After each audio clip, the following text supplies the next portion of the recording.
What's up, everybody? This is Paul. We're starting another episode of the most commonly asked pre-PA questions. This is episode number 3. I'm just going to take a sip of my coffee right there. This is not sponsored by Starbucks or anything, but I'm glad Starbucks is essential.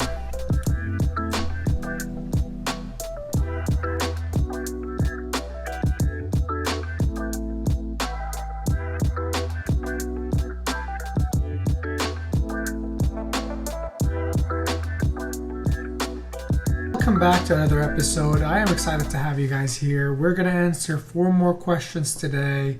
I'm hoping this is helping you, and if it is helping you, please let us know. Give us a thumbs up. Subscribe to both my channel and Aubrie's to hear more about the most commonly asked pre-PA questions and more in the future. So let's go ahead and get started with this first question. This question is asking, when did we submit our application and when do you think you should submit, or when is considered early versus late?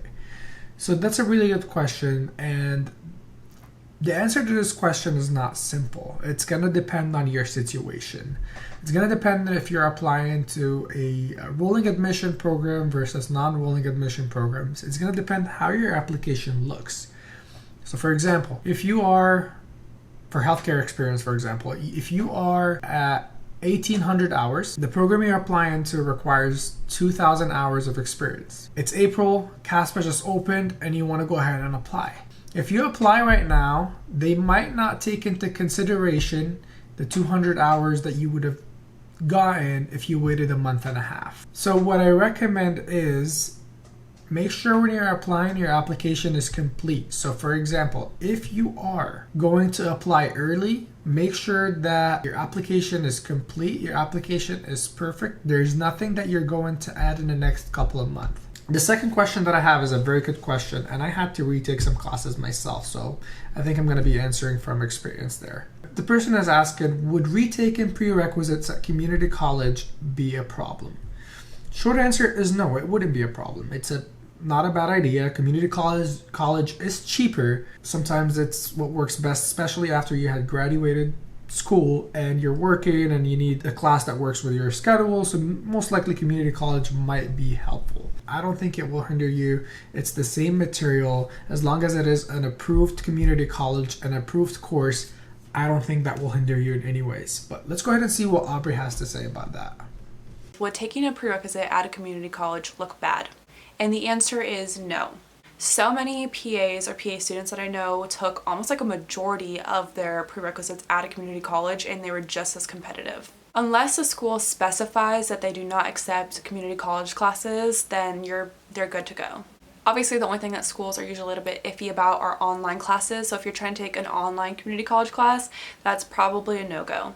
I would definitely check with the schools on their website. Sometimes they're okay with certain prerequisites versus others. So I would just check their website to make sure that whatever course you're trying to take is acceptable at the schools you want to apply to. My argument for this, when people ask like, why do PA schools accept community college classes when like med school doesn't? So a lot of the people who are going into the PA profession are career changers. So that means that they got their bachelor's degree years ago. So of course they're not going to go back to undergrad to get just a few of their prerequisites done. So they usually go to community colleges. So therefore, a lot of PA schools are really open to community colleges, since the career is built on a lot of people changing from being a nurse for many years or being, a technician for many years and wanting to increase their scope of practice. Same goes for you even if you're just graduating college. If you take community college classes, you are no less competitive than the next applicant who took them at their university. What really matters overall is your grades that you get in those classes, and then all of your experiences outside of your GPA, because your application is so much more than just your GPA. That question is on the dot, man. I am so excited somebody asked that question. So they're asking, how do you address bad grades on your personal statement? And I like how they're asking, how do you address it, or should you address it? Because I think you should address bad grades on your personal statement. It's like the elephant in the room. You have to talk about it. It's there. They can see it. Whoever is reviewing the application can see that you didn't do well on one class or 2 classes, or like in 1 year, maybe your first year, second year of college. So you have to talk about it. You have to tell them why. And in my opinion, as long as you explain the why, and the why that you're explaining makes sense, it might benefit you rather than hinder you. So here's what I would recommend. You're asking how to address it. Well, what happened? That's going to be the big thing here. If something happened, if you had like a family emergency,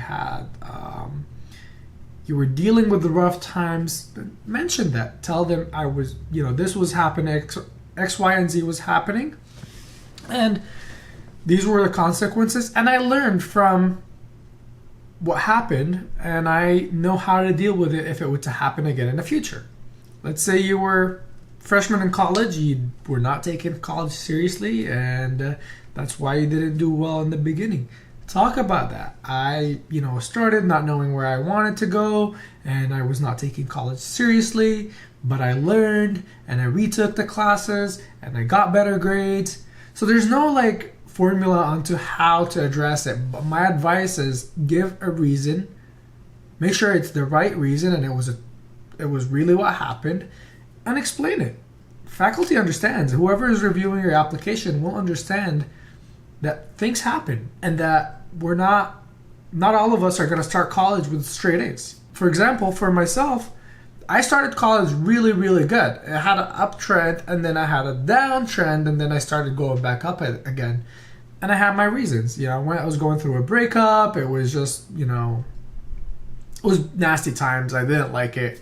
I wasn't paying attention to school. I wasn't focused. I was working more hours than I should have. And it affected my GPA. But at the same time, I learned a lot from it, and I grew as a person, and I talked about that on my personal statement. So I think it's a good idea to mention it and to talk about it and to explain why, because it shows that you acknowledge that you've done something wrong or something wrong happened and that you addressed it. The last question is, how did you get your volunteer hours and how did you know where to start? So a lot of my volunteer hours actually ended up being patient care experience, and that's just because I started some things out early and then I continued them throughout my undergrad. So it took up a big chunk of my time. So I started volunteering at a clinic on my campus during my sophomore year, and that was a volunteer physical therapy aide. And from then I talked to my advisor and I found out about the MDA summer camp, and I started doing that also my sophomore year summer. So I would say to start volunteering, I would start slow, and I would definitely not start until you have at least completed maybe one semester of undergrad. Undergrad is a lot different than high school in terms of the actual courses you have to take, balancing the different types of courses, and then just socializing and figuring out how to navigate through college yourself.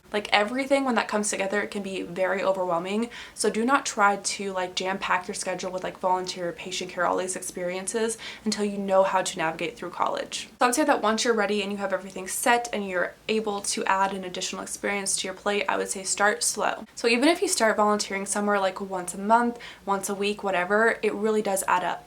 Imagine if you volunteered somewhere maybe twice a month, all the way from your freshman year until your senior year. That's a lot of hours that add up. Although it's a small commitment, in the grand scheme of things, only twice a month for a few hours, which is really not bad. At the end of it, you'll probably end up with hundreds of hours. So don't feel like you need to have some kind of crazy experience where you're doing all these hours per week, because PA schools do like to see that you are consistent and that you've been doing something for a long period of time. So even if you start your freshman year and volunteer once a month at Habitat for Humanity, or volunteer at a nursing home once every week or something, those hours will really add up and they'll see that you've been committed to that organization since your freshman year. And my biggest recommendation to you would be to actually volunteer in a population that you are genuinely interested in. Do not pick a population that you think the schools would like to see you volunteer in. But for volunteer, like I said, I was a volunteer physical therapy aide. I did the MDA summer camp. I was a volunteer pre-PA peer mentor. I also did random volunteering events with my pre-PA organization. So I kind of clumped that into one thing on my CASPA and just included all the walks and stuff that we did. And then also while I was abroad, I volunteered in a nursing home, and then I also helped a group called Pathway Kitchen, and we handed out food and shelter and clothing to individuals who were homeless in the Leeds community.